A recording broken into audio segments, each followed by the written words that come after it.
Hi, good evening, everyone. Go ahead and grab your seats.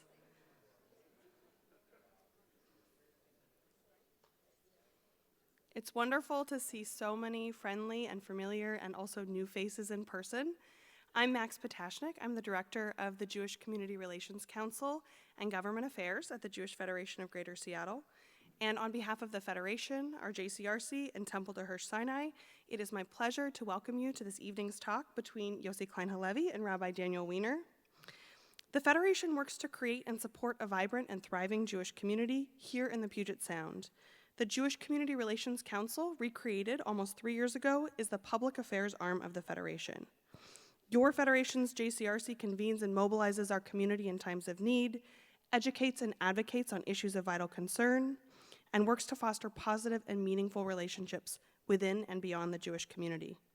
We are a network of 33 local synagogues and institutions, including Temple to Hirsch Sinai, and dozens of at-large and individual leaders representing a breadth of perspectives.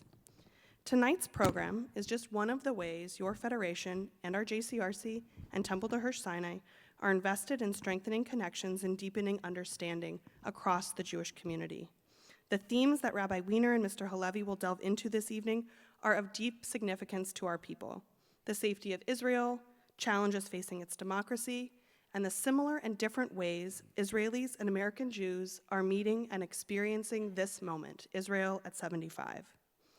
The honest and open dialogue that Rabbi Weiner and Mr. Halevi will be having is an example of the kind of civil discourse and robust learning we are committed to fostering and supporting across the community. In a moment, I will hand things over to Rabbi Weiner. However, I would be remiss if I did not first take a moment to thank all of you, the donors and volunteers of the Federation and Temple to Hirsch Sinai, who make programs like tonight's possible. We appreciate you, and we are grateful for your support. Though he really needs no introduction, I will share a few details about Rabbi Weiner. He believes passionately in building Judaism for the 21st century and in healing the world through social justice. Rabbi Weiner has served congregations in Baltimore and Harrisburg. His innovations in worship include producing rabcasts on video, streaming services on the internet, and leading a rock band in popular rock Shabbat services. If you are on Twitter, he tweets at Rockin' Rabbi Danny. And before I turn it over to Rabbi Weiner, the last detail is after the conversation, and there's a lull or a pause in conversation, you might have seen me or other Federation colleagues of mine passing out note cards. If you have a question that comes to you during the talk, grab a note card from a staff person, write it down.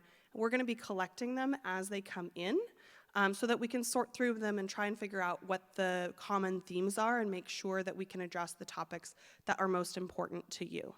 And that's all. I'll pass it over to Rabbi Weiner. Thank you. Thank you so much, Max.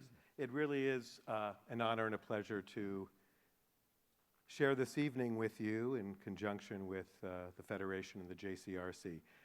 The genesis of this evening came out of a coffee that Rabbi Samuel Klein and I had a few months ago. There are always good things that come out of coffees that Rabbi Samuel Klein and I have, not least of which is in talking about ways in which we could mark the significance of the 75th Yom HaAtzmaut for the State of Israel, both of us being big fans of both the Hartman Institute and our wonderful speaker here this evening, thought immediately of putting something like this together. And I happened to be listening to his and Daniel Hartman's podcast, For Heaven's Sake, and found out that he was in Vancouver awaiting the birth of his granddaughter. And I thought it was Beshert. Here he is on the West Coast. How can I not try to figure out if we could get him here? Thank God his granddaughter came into this world, and I'm sure if you're lucky, he will show you ample videos of her later on this evening. We're going to have a screening. Absolutely. Yeah, we should have put this down. But it really is a joy to work with, in partnership with Federation, to make this evening possible. Yossi Klein Halevi is a senior fellow at the Shalom Hartman Institute in Jerusalem, together with Imam Abdullah Antepli, whom we've had here. Of Duke University, he co-directs the Institute's Muslim Leadership Initiative, which teaches emerging young Muslim American leaders about Judaism, Jewish identity, and Israel. His 2013 book, Like Dreamers, won the Jewish Book Council's Everett Book of the Year Award. It says his latest book, but it's been a while. Letters to My Palestinian Neighbor is a New York Times bestseller, and he writes leading op-ed pages in the U.S., including the Times, the Wall Street Journal, as a former contributing editor to the New Republic. It is my honor and pleasure to share with you this evening Yossi Klein Halevi. Give him a round of applause. Thank you. Wonderful to be with you, Rabbi. Thank you. So because I think it bears significantly on your unique perspective as an American-born Israeli, and particularly with the ideological journey you've been on that I've heard you talk about and that you wrote about it many years ago, can you tell us a little bit about yourself and your upbringing and kind of the ideological evolution that brought you here? Just give us the Twitter version. God forbid I should invoke Twitter, but give us the Twitter version. The Twitter version is that the government that we have today in Israel is in some way the reincarnation of my childhood. The meeting point between religious fundamentalism, far-right Jewish nationalism, is the world that I grew up in. I grew up in Borough Park, a Haredi, ultra-Orthodox neighborhood. When I was growing up, it was probably the largest community of Holocaust survivors in America. And as a result of that, and we're talking about the 1960s, so the Holocaust was 2 decades earlier, which is astonishing to me to think about. You know, in 2033, which is not that far away, we're going to be marking the centenary of the rise of Nazism. Unbelievable. It's history. It actually has entered history. But when I was growing up, it was a living wound. And especially growing up in a survivor family, it wasn't history. It was an immediate and ongoing experience. And the Jewish community didn't yet have a language for this. We barely knew what to call it. And so I was looking for a way in which to unpack this. How do you deal with this? What does it mean to be living after, to be the first generation after? And so I gravitated to the Jewish right, and then farther right, and then farthest right. I started in the Jabotinsky movement in Beitar when I was 13. I went to the summer camp and learned how to shoot and wore the Beitar uniform. And then Meir Kahane created the Jewish Defense League. And what I felt about Kahane was that he was the voice of my father and his friends. He was amplifying that rage. And I felt there was something deeply unhealthy about American Jewry's inability to express rage. And that's the language I was looking for. So when I say that this government is really the reincarnation of my childhood, I look at Ben Gvir and Smotrich, and I recognize these people. In a way, that's who I was as a teenager.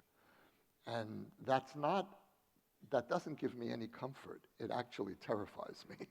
What is it exactly? I know you've written about it extensively. What is it? Was there an inflection point, or was it a gradual, incremental change? For me, how I got out of that? Yeah. I think that the turning point, and again, it was very gradual, was the realization that I'm not only living after the Holocaust, I'm also part of the first generation to grow up with an independent Jewish state. And so that our generation inherited both the worst of Jewish history and the best. And I began to realize that this deep identification that I felt with my father, which he inculcated. My father really raised me to be a kind of a surrogate contemporary of his, and to have a survivor mindset. That there was something deeply flawed about that I was missing the opportunity to inhabit my own generation's experience, which is, I think we live in the most blessed generation of Jews in history. That's a big statement. But to grow up in the freest diaspora, and growing up in the 1960s, when American Jewry was starting to feel it's beginning to feel confident in America, with a Jewish state in the background, and that now I have the two greatest passports that a Jew could ever have in history, having an Israeli passport and an American passport. There seemed to me something fundamentally ungrateful about not owning the Jewish success story. And so my break came with a rejection of victimhood and the realization that what's most important about the Holocaust is not that it happened to us, but that we overcame it. You saw that anger as kind of a direct expression or response to that victimhood? Yeah, and I think that the anger was unavoidable. It was a necessary stage in the immediate aftermath of the Shoah. But what I see in the Israeli government today is that same anger, but totally misplaced. It's happening in a powerful Jewish state. It's happening 80 years after the Shoah, and there's something about the unresolved wound in the Jewish people that this government is embodying. Amazing. At the beginning of kind of the current, most intensive period of what's been going on in Israel, in that seminal and truly impactful open letter to North American Jewry that you and Mati Friedman and Danny Gordis published in February, you shared the following. When an Israeli government strays beyond what your commitments to liberal democracy can abide, you have both the right and the responsibility to speak up. And since then, I've heard you say that you've gone even further to say that it's our obligation as North American Jews to speak up. Yeah. So the question is, speaking up, yes, but is speaking up sufficient? Are there ways that we might augment our speech with more compelling means of expressing our concerns and hopes? For, as Shalom Hartman reminded us tongue-in-cheek, particularly resonating with North American Jews, in some ways, Israel is too important to be left to Israelis. Mm-hmm. Yeah, I would add one word, to be left to Israelis alone. Alone. And I saw that quote and said, no, there was one word missing. Okay. Wishful thinking. But, yeah, look, I think this moment is an opportunity for a reset in the American Jewish-Israeli relationship. And that rather than this being a moment of alienation and disillusionment, it should be a moment for deepening the connection. And, you know, if there's love in the relationship, and we know this in our personal relations, if someone we love is in trouble, even if the trouble is self-inflicted, as it is in the case of Israel today, the impulse is to draw closer, not to pull away.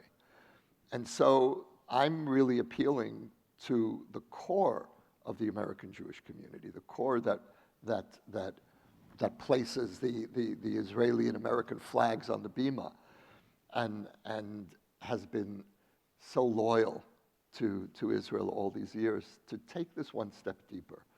And we really need the diaspora to be involved at this moment, because this is not only an Israeli issue. If, God forbid, we lose our democracy, that will have a direct impact on the diaspora.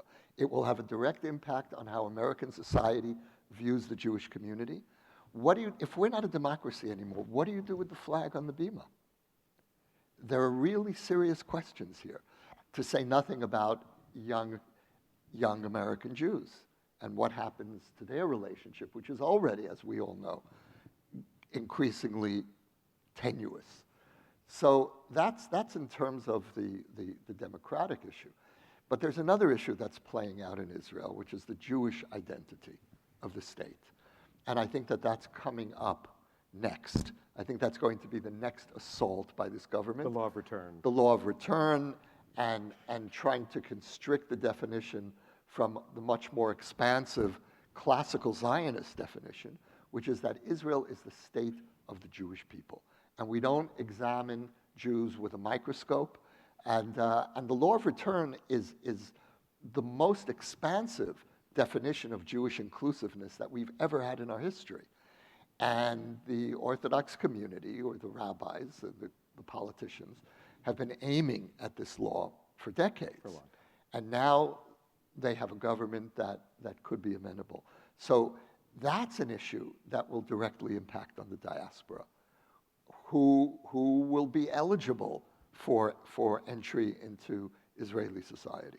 So between the assault on the liberal, expansive idea of democracy in Israel and the assault on an expansive definition of what we mean by a Jewish state, I think that the diaspora has a deep, deep stake in making sure that this government does not ride roughshod over what we always assumed we meant by a Jewish and democratic state. What do so many of, which I think is critical, what do so many of we American Jews who have internalized that voice that we perceive coming from Israel, we'll take your money, we'll take your tourism, but you don't live here, you don't have skin in the game, you stay in your lane, we'll stay in our lane. American Jews, know your boundaries. Right.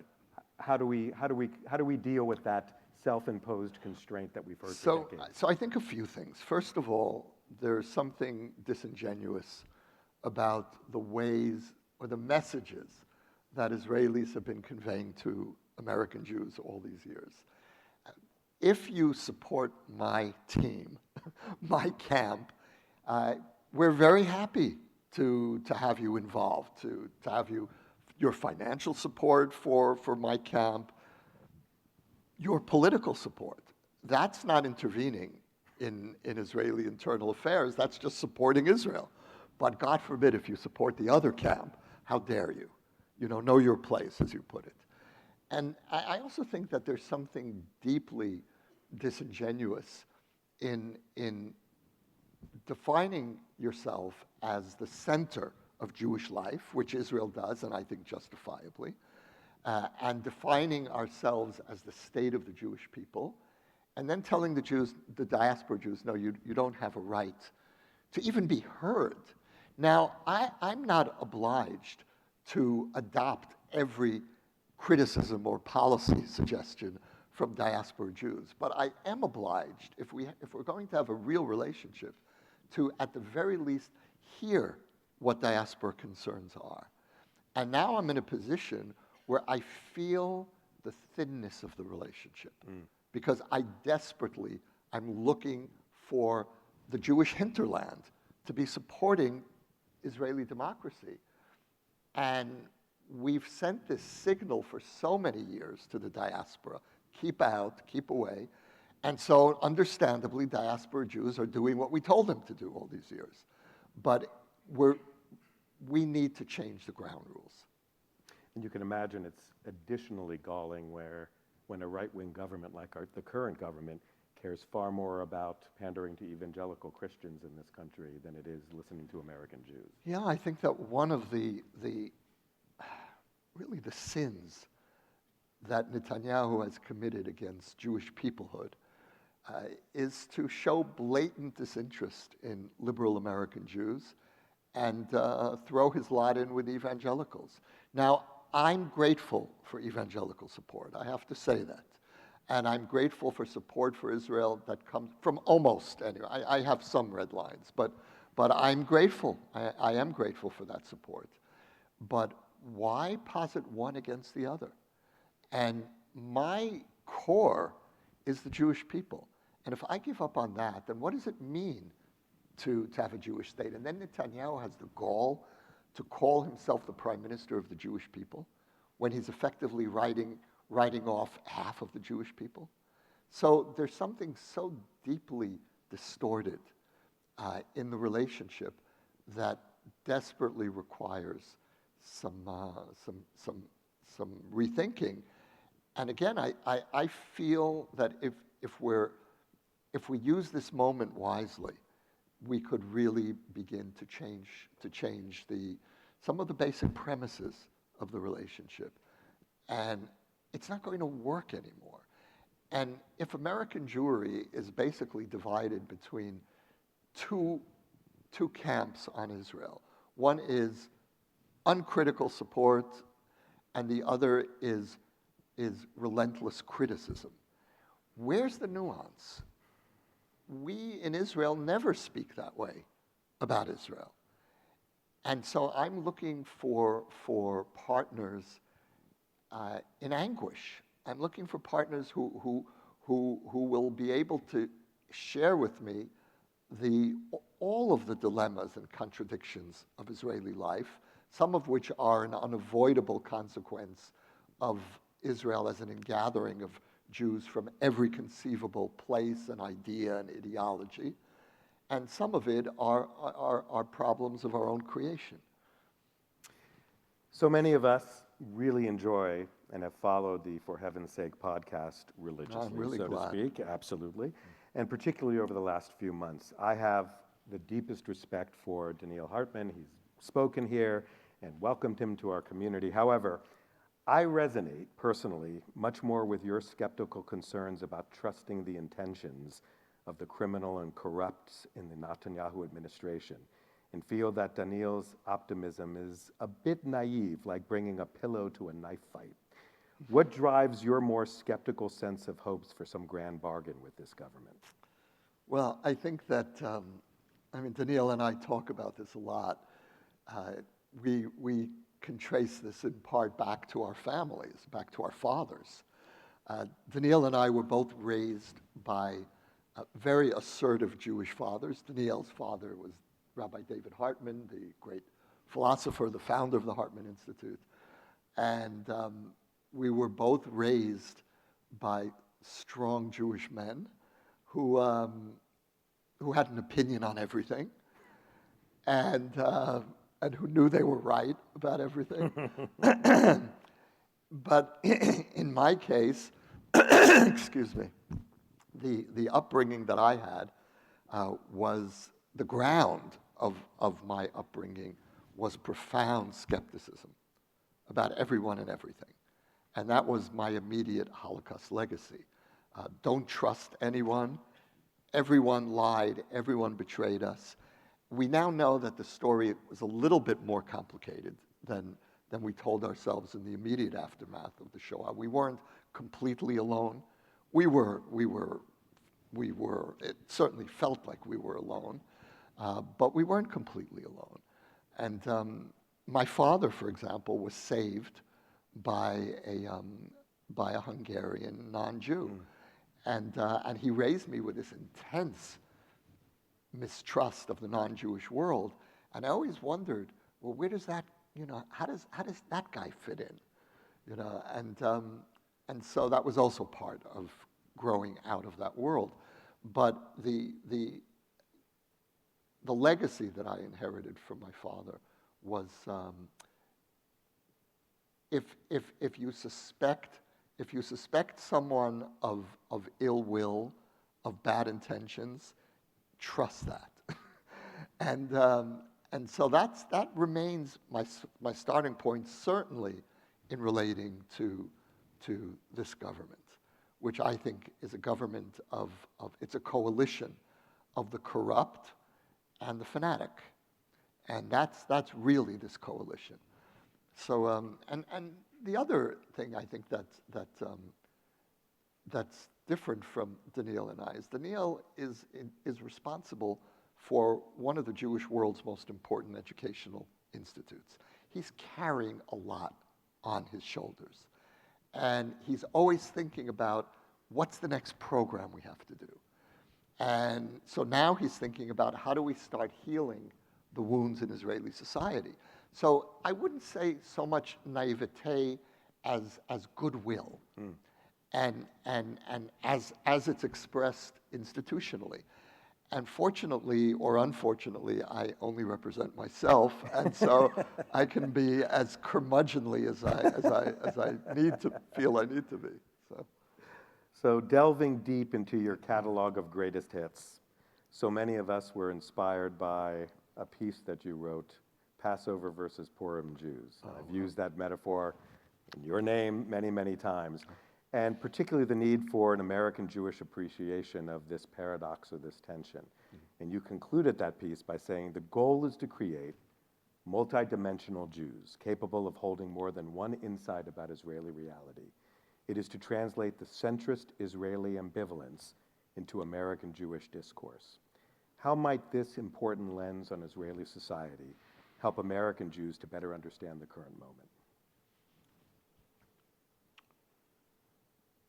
I think the question that I hear, I've been on the road now for the last 3 weeks, meeting Jewish communities around the country, and the anguish that I hear is, how do we hold our love and concern for Israel together with our horror for what's happening? And I think the answer that I would give is what I gave, and that the experience of Israel is inherently paradox. And I made Aliyah in the summer of 1982, which was one of the worst moments in Israel's history. Not quite as bad as this moment, but almost. Israel was at war. We had just invaded Lebanon. And for the first time in Israel's history, and the last time, fortunately, the country was divided about war. War always united us. And now we were tearing each other apart.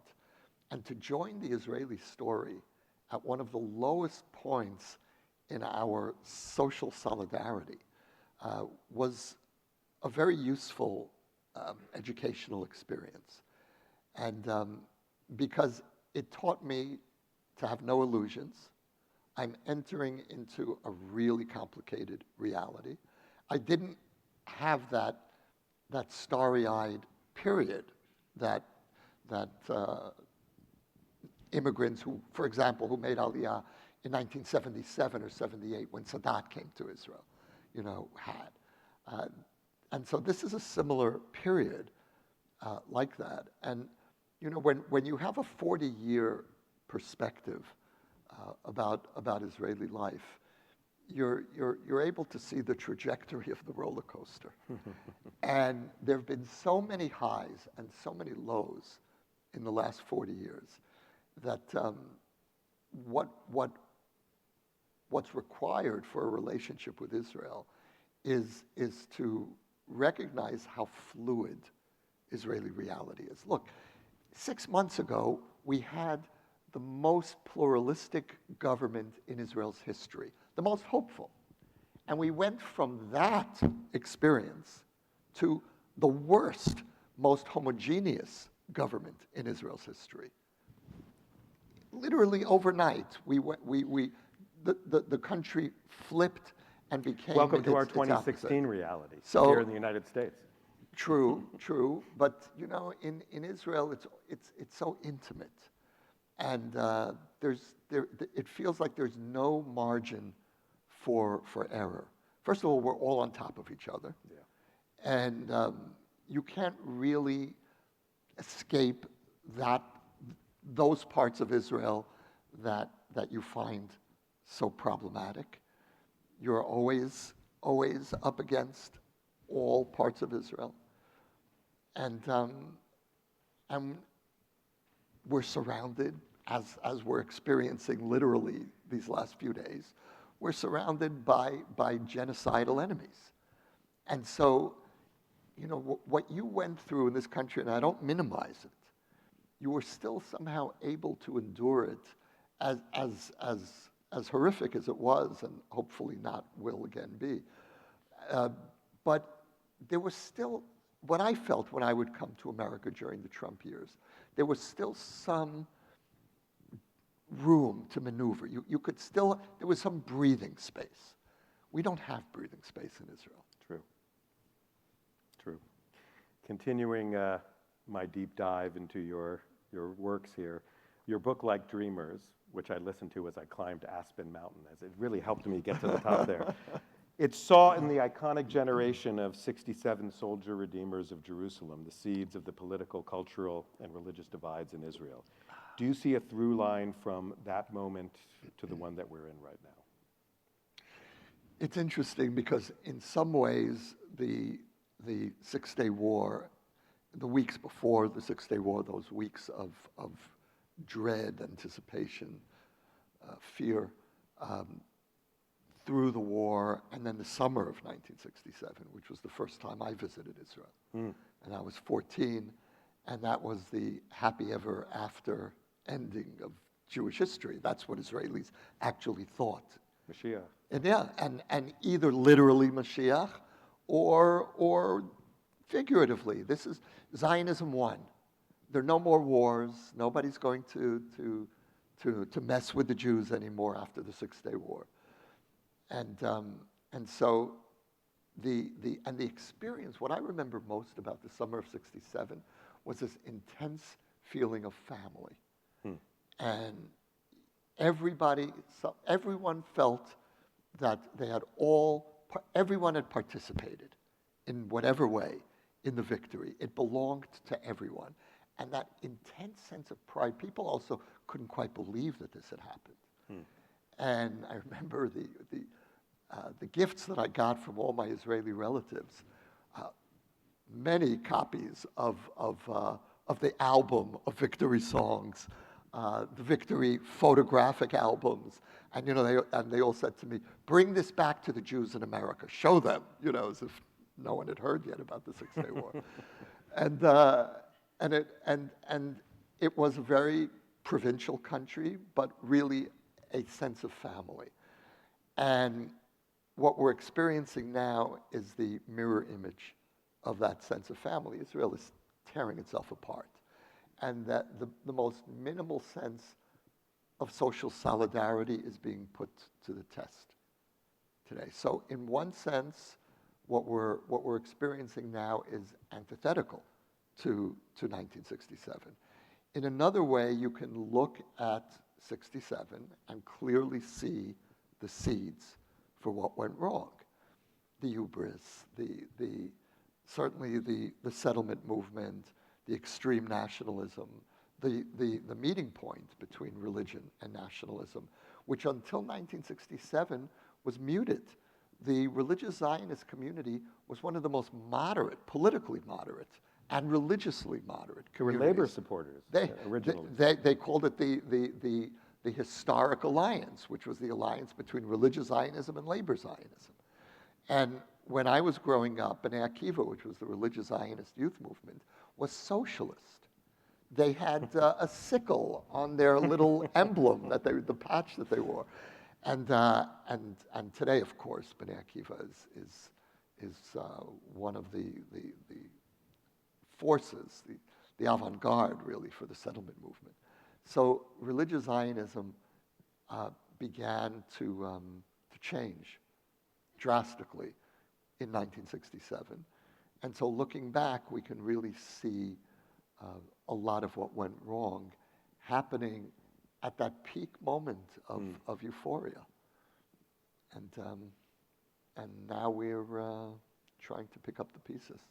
It's a good segue. In your most recent podcast from the other day, you explore the evolving nature of Israel's religious Zionists, and you describe in one of your responses I guess, forgive if I'm misquoting, the dark side of the religious Zionist identity to be rooted in an ethos of grievance. And the same could be said for the always Trump enthusiasts here in the United States. Though embittered by different sources, railing against the condescension of perceived elites is a shared motivation. Yep. In what ways are religious Zionists and always Trumpers similar? And how might we diffuse the sense of grievance that enables them to condone patently dangerous political ideologies? It's, I'm wary of drawing analogies between the Israeli and the American context because there are similarities. Netanyahu has borrowed from Trump's playbook on fake news. Israel was inundated with just the most outrageous lies during these 5 election campaigns that we've had in the last 3 years. And you really felt Netanyahu deliberately dumbing down the political discourse, which is a sin in a country that depends on an alert and knowledgeable citizenry to deal with the very difficult issues that we have, the life and death issues that we have. We can't afford to have a large part of the population living in a political fantasy land. So there is that similarity. But religious Zionists are really an integrated part of the Israeli mainstream, and I would say to some extent part of the Israeli elite.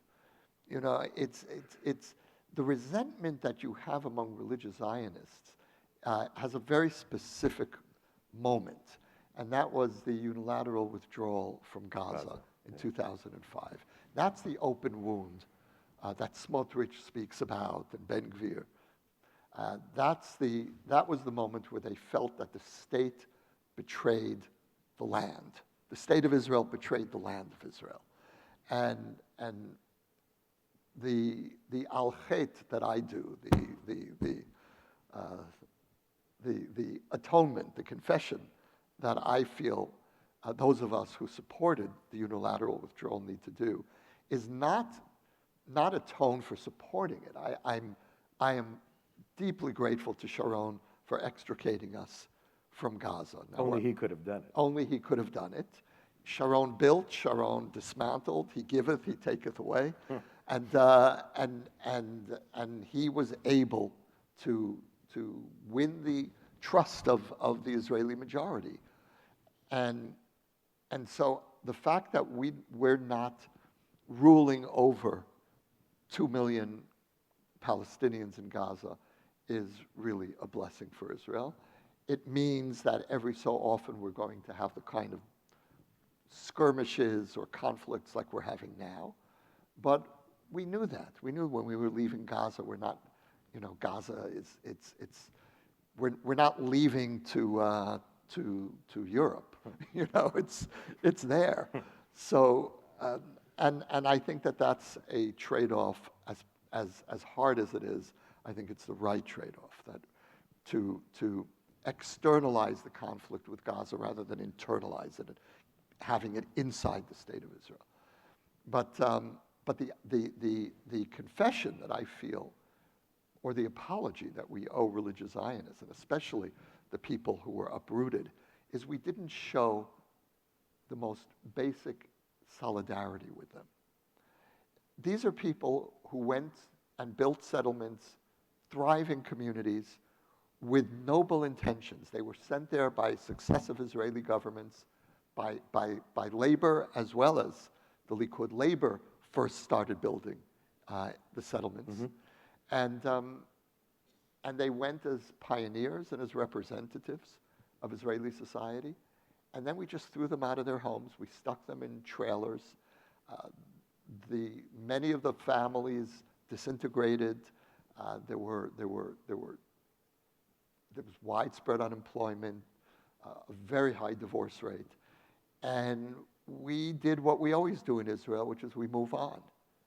And that's part of the strength of Israeli society. Our ability to cope is we move on. We move to the next disaster. But sometimes you need to linger. And the religious Zionist community is still there. For them, it's still 2005. Yeah. And they have this rage against the Supreme Court for not stopping what they regard as this massive violation of human rights. Ironically, for not being activists. Exactly right. They fault the court for exactly the opposite of what they fault the court now, for being too interventionist. So, but in Israel, traumas never go away. Mm. They accumulate, and Israel is, the image that I have is of an archaeological dig where you have layers of civilizations, interrupted civilizations. And that's our emotional and psychological collective life in Israel, these layers of unresolved, unhealed trauma. Amazing. In many ways, Israel has definitely navigated the tension between existing as both a democracy and a Jewish state for 75 years. And the current struggle between Haredi Leumi religious Zionists in the judiciary is a struggle between democracy and religion, if not religion and Zionism.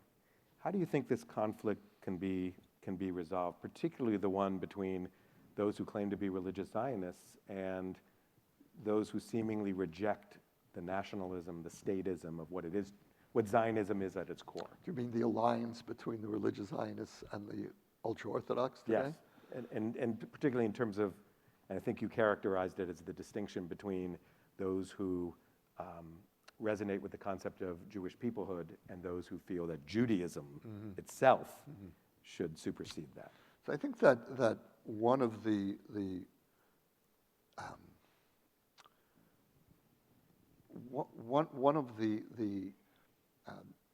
wounds that this government has inflicted on us is creating this new alliance, which really was in some ways inconceivable even a few years ago, between the hyper-nationalists and the anti-nationalists. The ultra-Orthodox are actually anti-nationalists.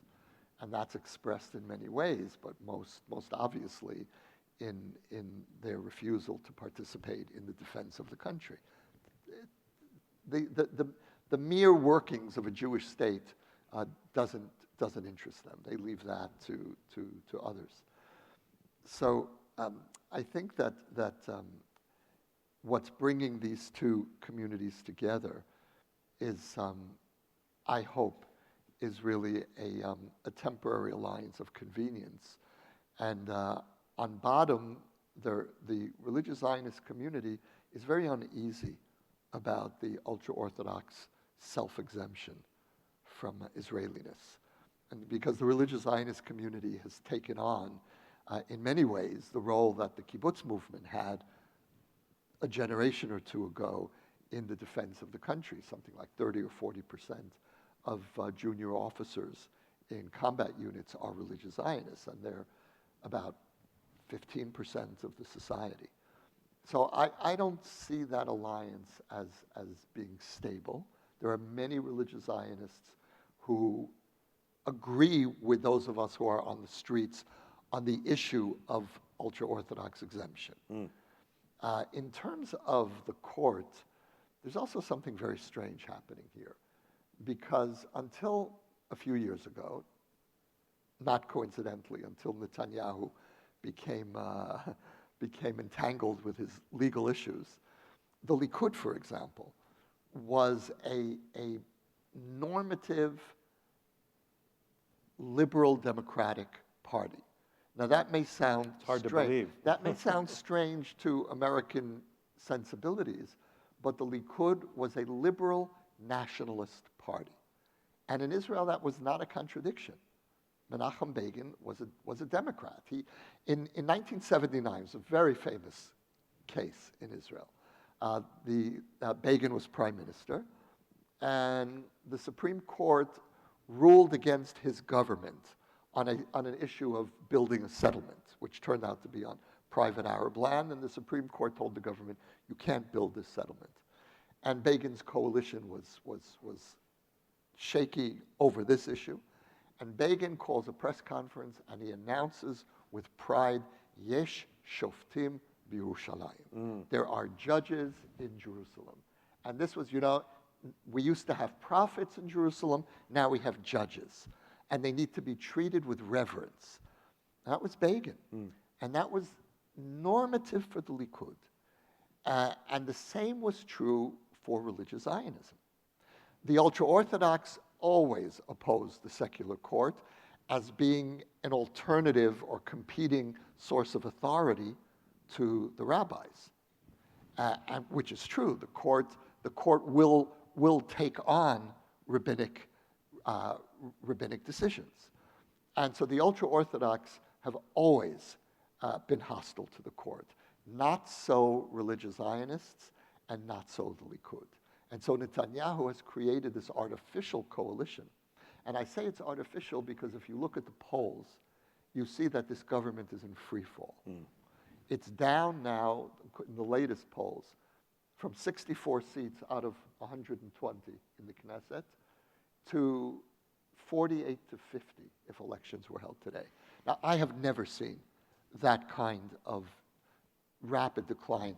This government is barely 6 months old. And so what that says to me is that many Likudniks feel, in a sense, betrayed. We didn't vote for this. We voted because you promised to deal with security, you promised to deal with the economy, all of the old Netanyahu issues, and instead you've neglected those issues completely, which this government has, and instead you focused on a judicial upheaval, which you didn't even tell us about during the election campaign. Netanyahu, and these clips are now playing on social media. Netanyahu, when he was asked during the campaign by journalists, so what do you intend, do you intend to have far-reaching changes in the judiciary? Because the far right were talking about that. But Netanyahu was always reassuring, we're going to act responsibly, with consensus. I'm going to be the adult with my hands on the steering wheel. That's me, you know.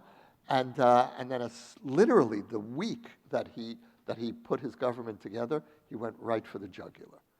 And so the results are what we see in the polls.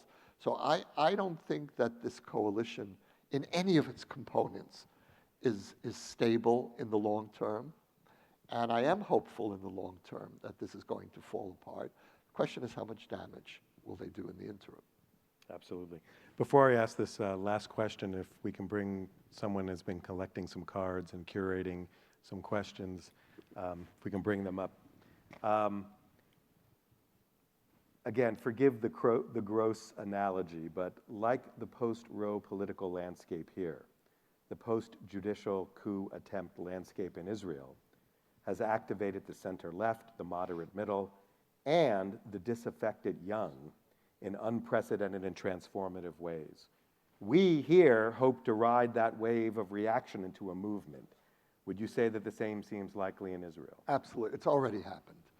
And we've never seen anything like this in Israel's history, where 500,000 Israelis come out every Saturday night, sometimes twice a week, and there's no letting up. And do the arithmetic. There are 9 million Israelis. So what that would translate into American. And what's most important, though, even beyond the numbers, is the emergence of a passionate, even militant center. And I've been a centrist voter pretty much since moving to Israel. And I was always frustrated by the center because it was a bit amorphous. Nobody quite knew what the center stood for. And Netanyahu very cleverly tried to delegitimize the center by calling it the left. And in Israel today, to say that your left is not a compliment. And there's very little left in Israel. And but what there is a strong center now. The center has emerged. And I think this is really important for American Jews to understand, is that the political landscape in Israel is not right versus left anymore. That's an old Israeli story. It was true in the 80s and certainly the 90s. Israel today is right versus center. And we can unpack how the center is similar to the left in certain ways and different from the left in other ways. But what's really, for me, what's so important is that when you look at the demonstrations, and I'm sure you've all seen the visuals, where you've got a sea of thousands of giant Israeli flags. And that is the center telling the right, you are no more patriotic than we are. And we are defending the Zionist ethos against you because you're distorting it. You're destroying it. And so and that's where, you know, when we talk about comparing the Israeli context to the American context, when you have large oppositional demonstrations here, you don't have a sea of American flags. The American flag, unfortunately, has been expropriated by one side of the political. It's heartbreaking to so many of us. It's heartbreaking. So I heard a story the other day from, and I don't know if this is apocryphal, but it's someone who said that this happened to a friend of hers. She was leaving one of our demonstrations with a big Israeli flag, and she sees coming up to her a right-wing counter-demonstrator, and she's bracing herself for some unpleasantness. And the guy comes over to her and says, can I have the flag? You're leaving, you don't need it anymore, I'm still out here. and so that's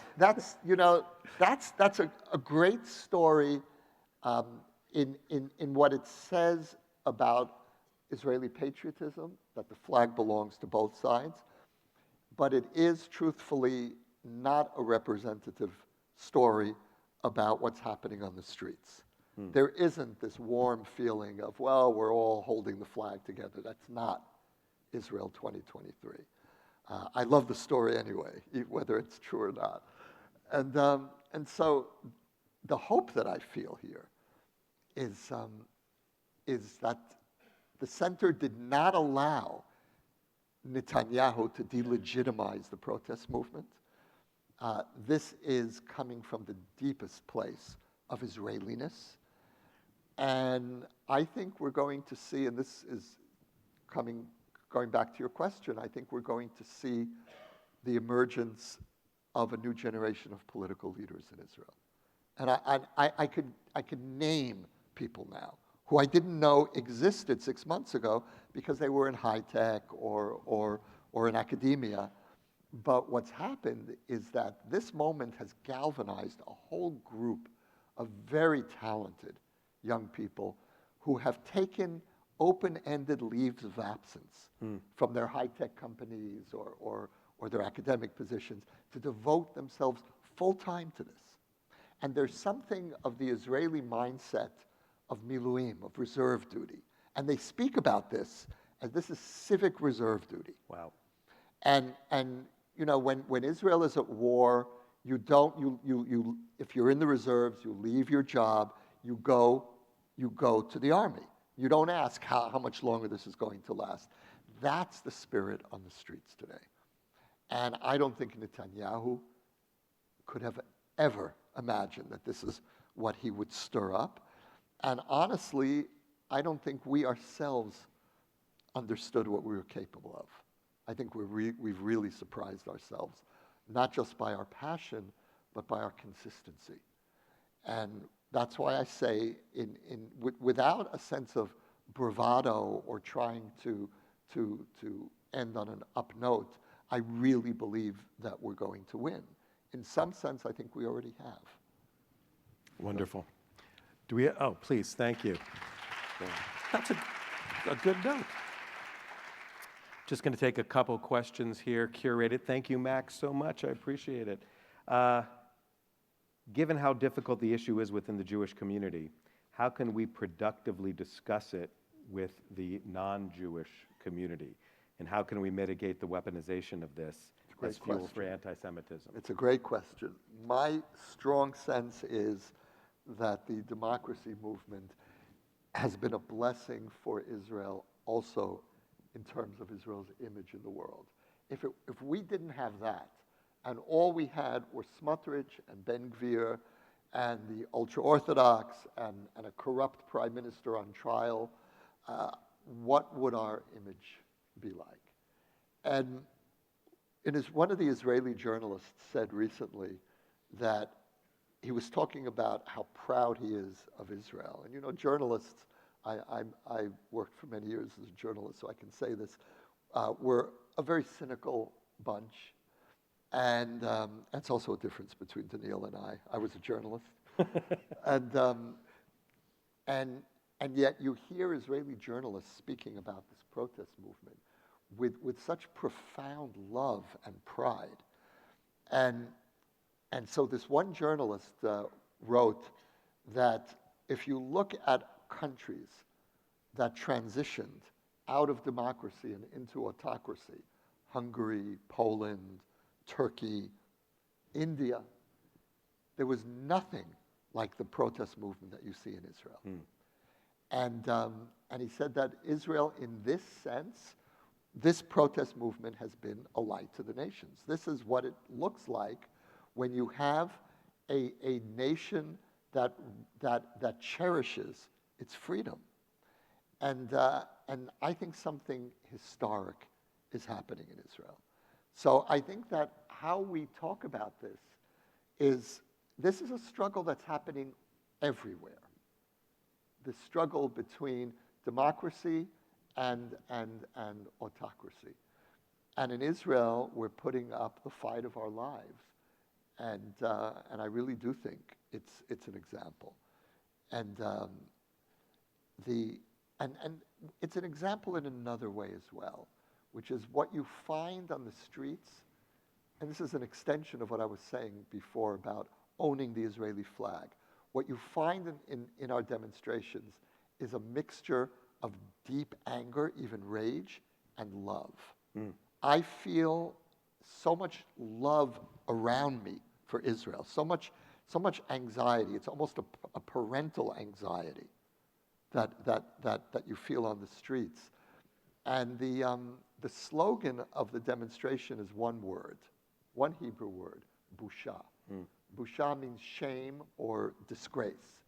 And people will just yell it out at demonstrations, busha, busha. And there's a sense of outrage. How dare you? How can you do this to Israel?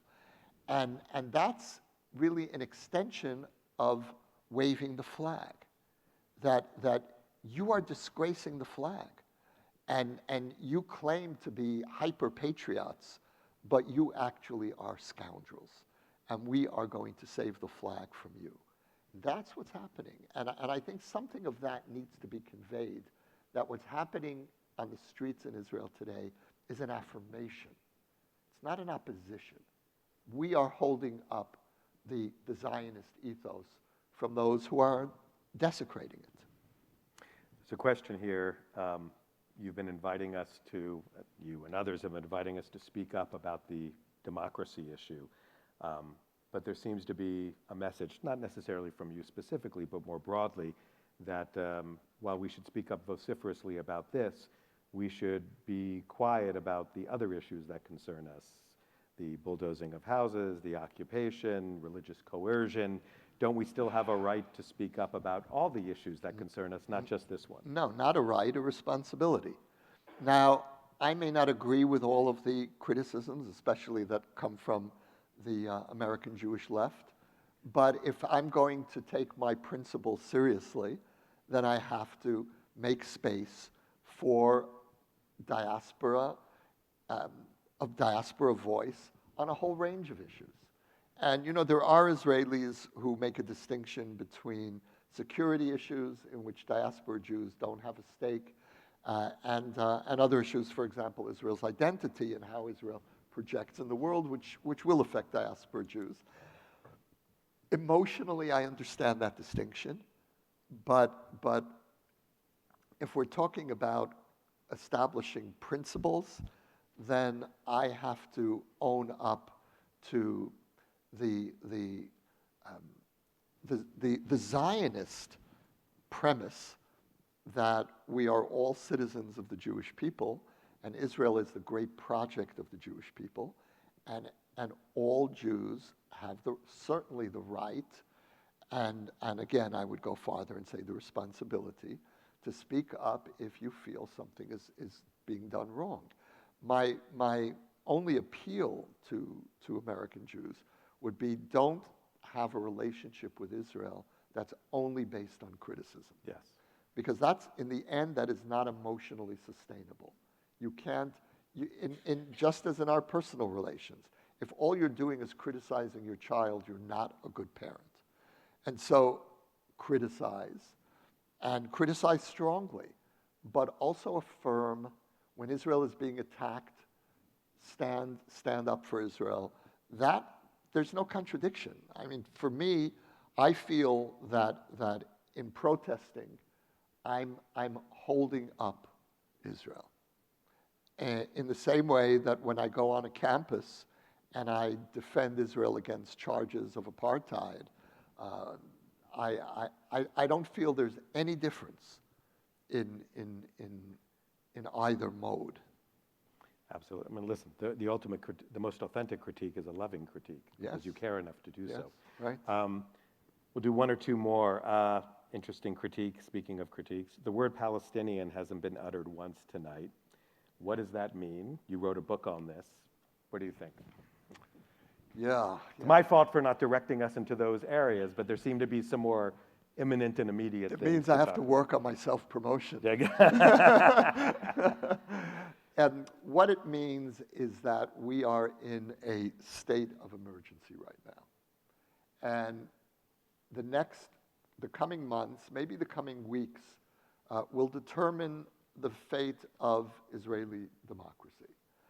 And that means that, you know, if you're having a heart attack, if you're having a massive heart attack, you don't deal with the cancer at that moment, if you have cancer as well.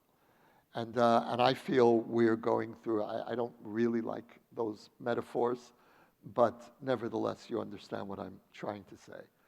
The Palestinian issue is long festering. It is an ongoing wound, and this issue is an emergency.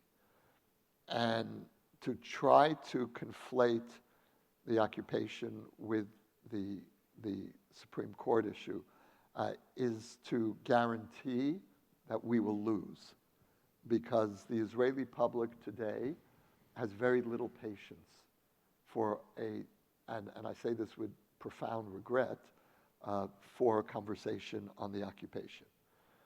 And so we need, at this moment, to make sure that the government doesn't destroy Israeli democracy.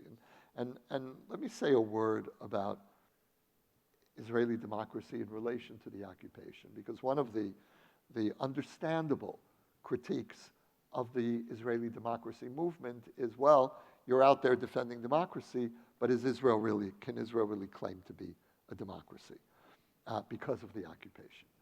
And the response, I think, that you would hear from the Israeli center, from any of us out on the streets, would be that Israel is not a paragon of democracy.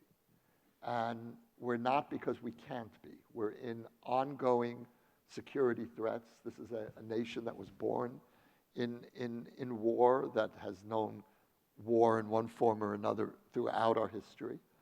And Israel is a constant balancing act between democratic norms and security threats. But that's where I think Israeli democracy is so precious, that we are a paragon for the struggle for democratic norms or for decency in the middle of an impossible situation. A situation that I think other nations in our place would have long since given up that struggle for balance and simply abandoned democracy altogether, as the far right in Israel wants us to do. And so what I find so precious about Israeli democracy is exactly this struggle for decency in the middle of this near impossible conditions for democracy to flourish. And the other piece of this is, and this is a big disconnect between the strong majority of Israelis and many American Jews, and that is, to what extent is Israel to blame for the absence of peace and the ongoing occupation? I think we have some blame, but I give a great deal of blame to the Palestinian leadership, which in Israel is a normative position, and less so certainly among liberal or progressive American Jews. And so there's something of a disconnect there too, because Israelis don't really feel guilty for the occupation. Maybe we should feel a bit more guilty than we do, but to feel that and I, you know, and for me, the problem is expanding settlements. That's the problem. The absence of peace, the ongoing occupation, even if we had the most left-wing government in Israel's history, I don't believe we would be able to reach an agreement with the Palestinian leadership, because I don't see anyone in the Palestinian leadership that is ready to accept the legitimacy of a Jewish state in any borders, still. And that is also a normative Israeli critique. So there is this disconnect when we don't feel, when we're demonstrating to preserve Israeli democracy, that we are demonstrating for a sham, for a fraud. We feel that we are upholding something that's really precious. It's the ongoing Israeli struggle for decency in the middle of war. And so that's I mean, this alone could be a whole conversation. Yeah. But I feel that we're fighting for something that really needs to be upheld and celebrated. Whatever democracy we have under those circumstances in that region is a miracle, and that's what we're fighting to preserve. On that uplifting note, thank you very much, Yossi Klein Halevi. Give him please a round of applause. Thank you. Thank you very much. Thank you, Thank you, Rabbi. I so much enjoyed. My honor and pleasure. And just one quick announcement. Many thanks to our staff here and the staff of the Federation. I need to announce that there is a very special focus upon Israel throughout the day on May 21st, Z3, an opportunity to really study and learn more about all of these issues. Please join with us. And thank you all for joining us here this evening. Go forth and get a little bit of sun for the rest of the night. Thank you.